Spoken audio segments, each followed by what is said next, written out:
Hello, everyone, and welcome to CEO Unscripted. My name is Alvaro Erize. I'm the CEO of CINC, and I am your host here today.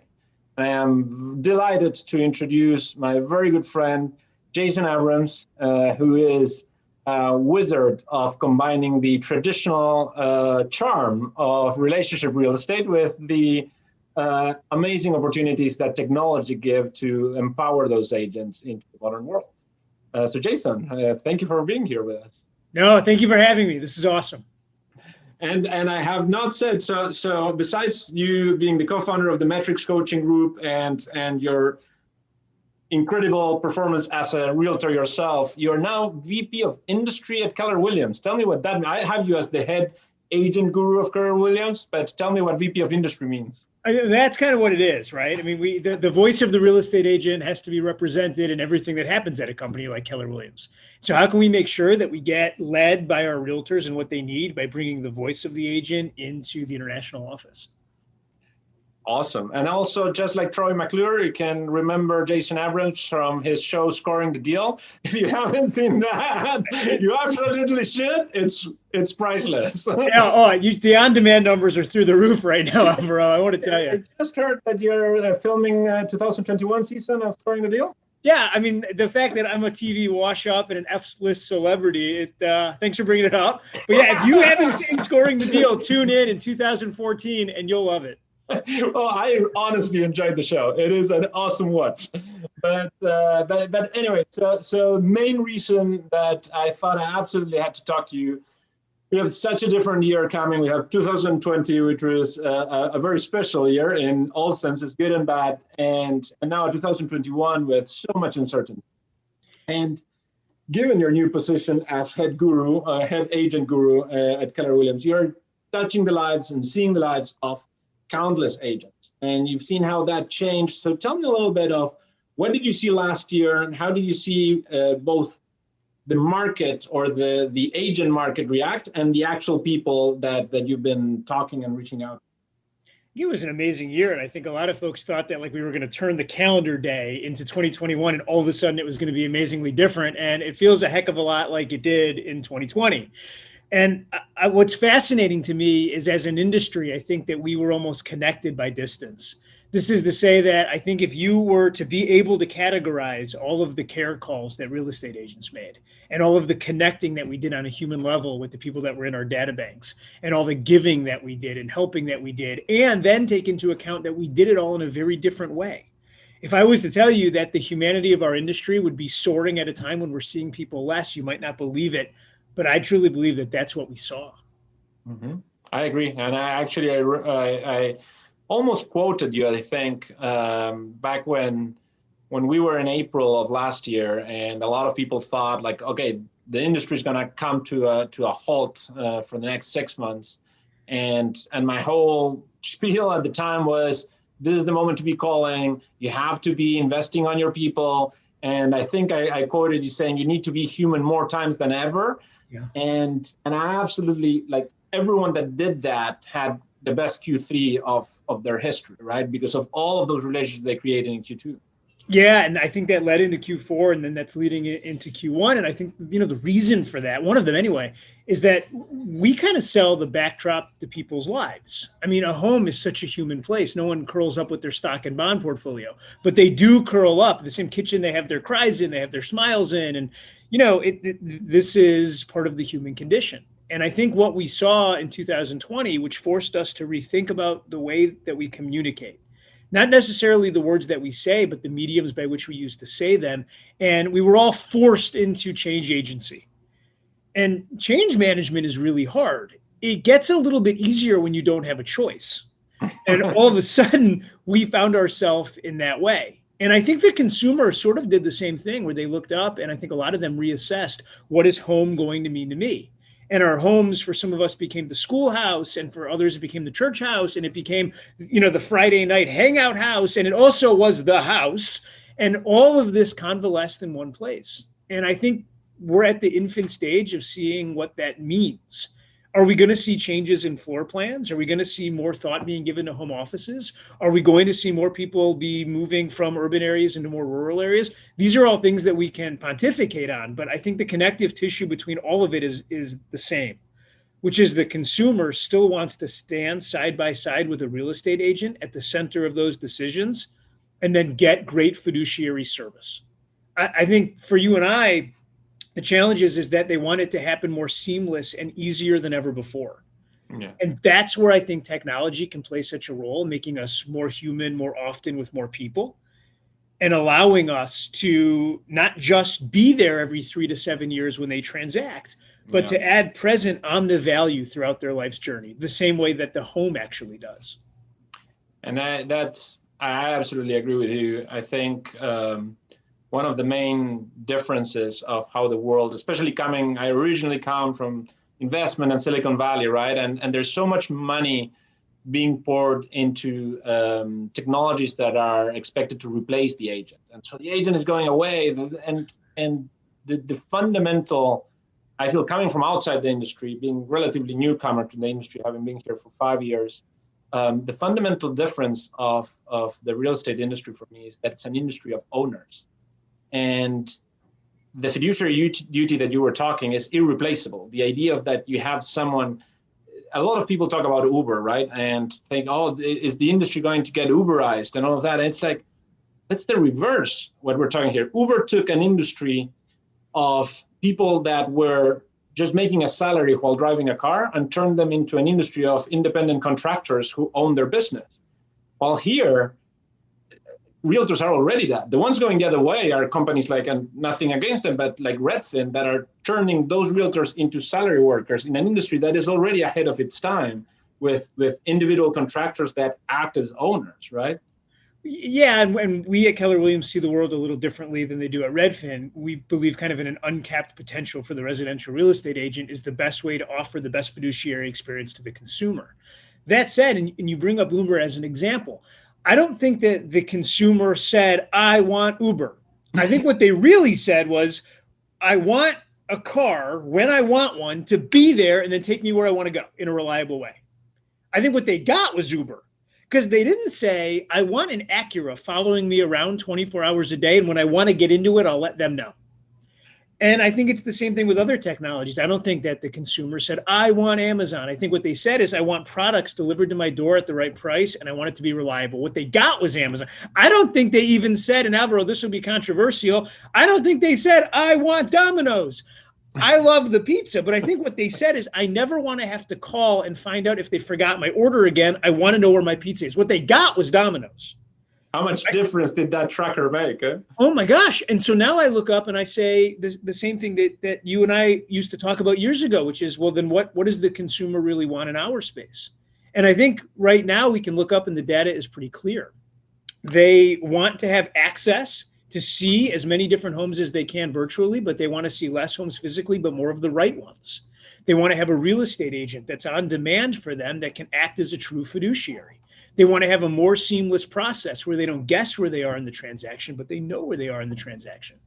And ultimately, they want to have all of the information that's out there within the public ethos brought into one place, and then they want somebody to help them articulate it as to where it is in their life's journey. And I think that's the key. There's this book I was reading. It's called Simply Said. And listen to this, because I think this is fascinating. The book says, no, this is really good. It says, your audience doesn't care about you. I was reminding myself before I did this with you. Nothing personal, but they don't. In fact, they don't really care about your content. They care about how your content impacts them, which is different than your content itself. And I think in that moment, I'm so clear what the residential real estate agent is doing right, which is taking all this stuff and then saying, Alvaro, let's talk about you in your house, in your neighborhood, and where you are in your life journey. And in that moment, I think we're the best version of our industry. And since you're going controversial, let me ask you something and risk government banning. What do you think about, because as you talk of the one place where all the information comes together, there's so much disconnect today between the person that does the loan for me and my agent and the title and all the different players there. And there's so much there's so many things that are meant to protect the consumer that in the end are getting in the way. How do you see that evolving? That whole relationship of the different stakeholders. I look at this a couple of different ways because I'm a consumer as much as I'm a real estate agent. And so I really want things to be easy and I want them to be simple. That's not to say that I want them all completely interchanged and interjectable with each other. And there's certain people within the transaction that I would like to have some information, and there's other people in the transaction that I'd like to have different information. To be truthful with you, what I'm really interested in is making sure that the information needed for the consumer is moved in a way such that the consumer doesn't feel the friction. Mm-hmm. But you're right. In the way of protecting consumers, we also have to protect data. In a day and age where data has become the new dollar that's being monetized by Wall Street and everybody else, we have to remember that the data is just another way of saying information about people. And they're people that I care about. Mm-hmm. Because I'm a realtor and I look up and say the core of my business is my friends, families, neighbors, and relatives. Well, their data is as important to me as my data. Should be.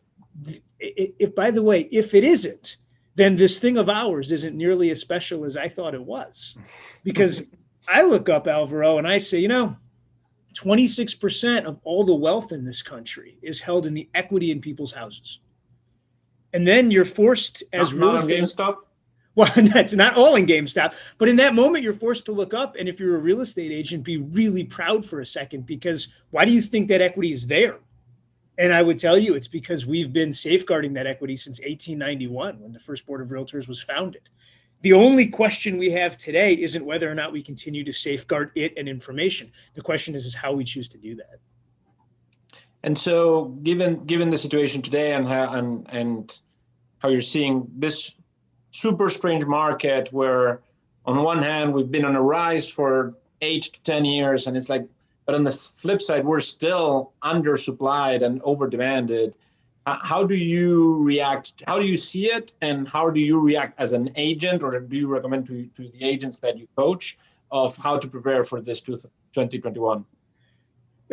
In candor, if I had a crystal ball, like I can fly, but I stopped walking on water years ago, so I can't tell you exactly what's going to happen in 2021. I can tell you this. I see no end to the demand that's out there. I see no immediate answer to the inventory issues. I think when you lose 10 to 15 years of new construction being built at a number that maintains the incoming number of consumers, you're going to have issues like this.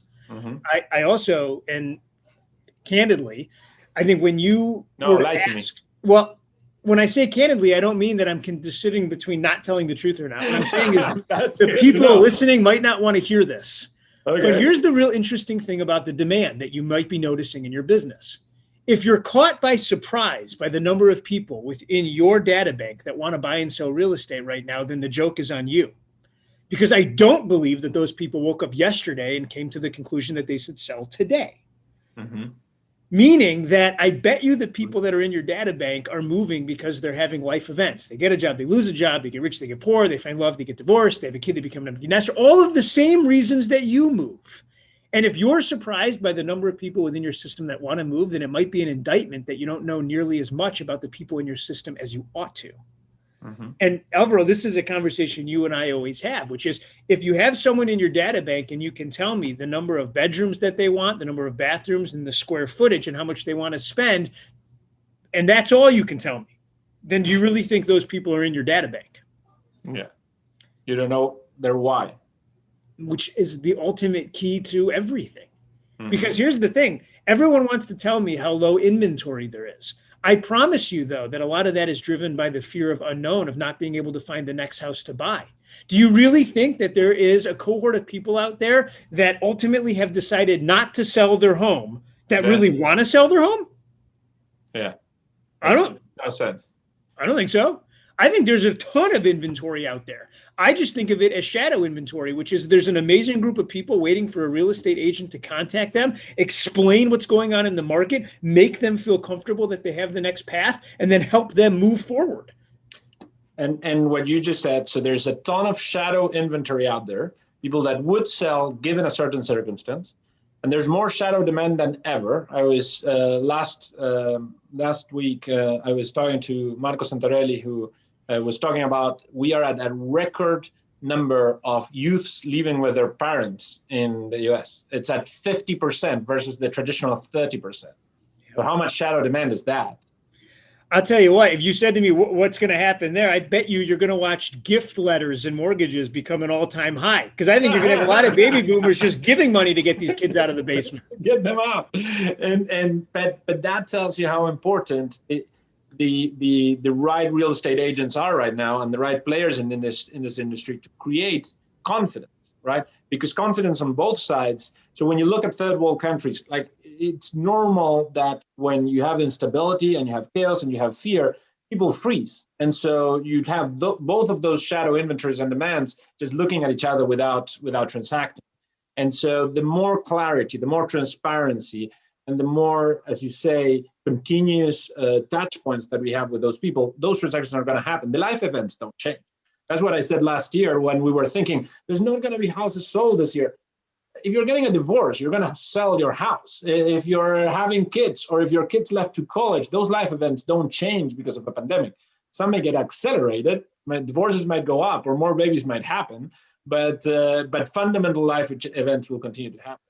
It's been the exact same way since we were moving from cave to cave. It's the same thing. And by the way, the reason for that is because this is amazingly humanistic, what we do. Yes. I mean, name another part of Maslow's hierarchy that we've given this much thought to. And then you look up really quickly and you say, no, this is the human condition, where we live, how we live. And in this way, when we talk about the fact that residential real estate agents need to be outreaching to help people get through fear, the fear that we help manage is truly the psychology of the third party, which is really what fiduciary is. So the person that says, well, I want to sell, but I'm afraid because I don't know what I'm going to buy. That's just being afraid. Or when someone says, I had the home inspection, these are the issues, now I'm terrified. That's fear. Or I don't know how much I should offer. That's fear. Or I don't know if it's the right time. That's fear. Or it might just keep going up and I'm going to miss out. Well, that's so if the path of all Jedi runs right through controlling fear, in this way, realtors are Jedi. They are. And I would tell you, I'd even take it a step further. We're at a moment in time right now where first responders, I love first responders. I love good police that make good decisions. I love good doctors that make good decisions, good nurses that make good decisions. I love them. But all of those things have one thing in common, which is usually someone has to be in some form of crisis to pick up the phone or go see that person. Mm-hmm. Name another industry at scale where you call ahead of time to help people get educated enough to avoid potential future crisis. And in this way, real estate agents as first responders is a very real thing. That's why it's not called lead generation anymore. It's just called loving people. And if you did enough of it, I promise you, you wouldn't have to wonder where the next commission was coming from. That would be the furthest thing from our minds. And so to the agent that is starting today this year, what does he do different this year than he did last year? Or what does he do the same? Well, I'll put it to you this way, because I don't know which cohort this new agent is. Because there's several cohorts that start in residential real estate. There's the kind that think HGTV is actually real and what it's like. And then there's the other kind. If you're going to embrace the residential real estate business, I truly believe you're embracing the art of relationship. The currency of Keller Williams' relationship, the currency of all real estate agents' relationship. And so you're going to have to wake up and ask a very simple question. How many more people like me at the end of the day than liked me at the beginning of the day? Because ultimately, Alvaro, I believe people do business with people they like. And the rest of us are all going to create tools to make you more likable to more people. That's what we do. And so every realtor should look up and they should say, what are the tools you're offering me to magnify my superpower of likability? And if you can't start listing them, then I promise you're going to feel outgunned. That's it. That makes perfect sense. And again, us two coming from two different worlds, you coming from the realtor side and me coming from the pure tech side, that's exactly how we see it too. In our experience, anytime that we roll something out that is meant to multiply the natural assets of the agent, that is more successful than anything else. And I don't see this industry ever changing. Again, as the transactions are not getting easier. There's a lot changing in the world, but the real estate transaction, unfortunately, outside of technology and what we do as realtors, the fundamental transaction not getting easier, and it's not getting less risky. And that requires people that can be there and that can be that trusted advisor. And so for us, and we've seen every time that we see a successful client, it is because they're taking that approach that you're saying, which is, I need to be present and human to as many people as possible, and I need to train my team to do the same thing and give them the tools to empower them to do that. Yeah, there was a great book. It was called The Wealthy Garden, and I finished it the other day, and it gave a really interesting definition of compensation. It said that compensation is going to be derived from 4 really simple things, right? The need for your service, how good you are at performing it, how difficult it would be in replacing you, and the number of people that you get to serve. And I read that and I was thinking, the good news about that is the need for the service of the residential realtor is taken care of by the desire of people to have shelter in a place they like. So let's remove number 1. Yes. Number 2 goes right into this really easy question, which is, what is the unique value that someone gets from working with you? And a bunch of realtors that are watching this will say, well, I don't really have an amazing unique value. But here's the thing. In a sales industry where you're in a one-to-one relationship, your likability and the ability to get people to trust you may be that value. And then we get into things like how difficult it would be to replacing you. The truth is, a true fiduciary who cares about people is really hard to replace. And then we're left with the last one, Alvaro, which is then how many people do I get to serve? And that's where you and I can build technology that allows real estate agents to serve more people by putting agents in the right place at the right time more often, automatically. And without sacrificing quality and likability, right? Well, by the way, the minute that we sacrifice quality and likability, we're all of a sudden really easy to replace. Because at that point, someone just swipes right to buy a house, and then what do we got? Yes, absolutely. And I think what you call likability, you use the 2 words, but it's truly trust. Like even if they didn't really like you, but if they trust that you're going to do the right fiduciary duty by them and protect them and have their best interest at heart, of course, it's hard not to like someone that you think all of that of, but that is a winner. And if we can get you to do that with as many people as possible, it's a win for us and whoever is supporting the agent. Well, it's funny because you look up at the NARS studies every year, and the top 3 things that a buyer and a seller want from an agent is someone they trust. That's what it comes down to. But then you have real estate agents, and I feel the pain, which is they say, well, how do you get someone to trust you? I found this great article the Harvard Business Review did, and it said that trust is a really simple equation. It's a triangle. So if you're watching this, draw a triangle, and in the bottom left-hand corner, write the word logic. And all that means is that whoever you're talking to believes that you have a logic string that's beneficial for them in their life. At the top point, put apathy, meaning that whoever you're speaking to knows that you care about them. That's it. You got to have empathy for people. Then in the bottom right corner, put authenticity. And all that means is that whoever you're talking to thinks they're experiencing the real you. And when you take logic, empathy, and authenticity, which are so simple, and then you ask a really interesting question, which is think about any time you've had an argument with one of your significant others. I promise you, in the moment, it's because one of those 3 things was out of focus. All of a sudden, you didn't believe in their logic. You thought they didn't care about you, or you didn't think they were lying to you. You didn't get the real them. Never happens to me. Never happened to you, but I read a book once. It happened to a friend of mine. But then when you think about the relationships that have ended, divorce, business breakups, these are when one of those 3 things is shattered and it will never come back.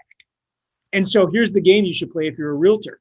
Go take your data bank, open it up, and go person by person and draw a little triangle next to every one of the humans that are in it that would say, Jason Abrams is authentic, he's empathetic, and he's got a logic string that works in my life. And here's the thing. If you graded your day by the number of triangles that you would get to draw next to the names of the people you spoke to, in a year from now, you'd have more money than you know what to do with. I believe it. And that's absolutely true. And I think it's an awesome point to finalize our episode today. I think, Jason, as always, you're a wealth of knowledge. And I am very, very happy that we've done this today. Thanks for having me. Thank you, everyone. Thank you for joining us, and we'll see you in the next one.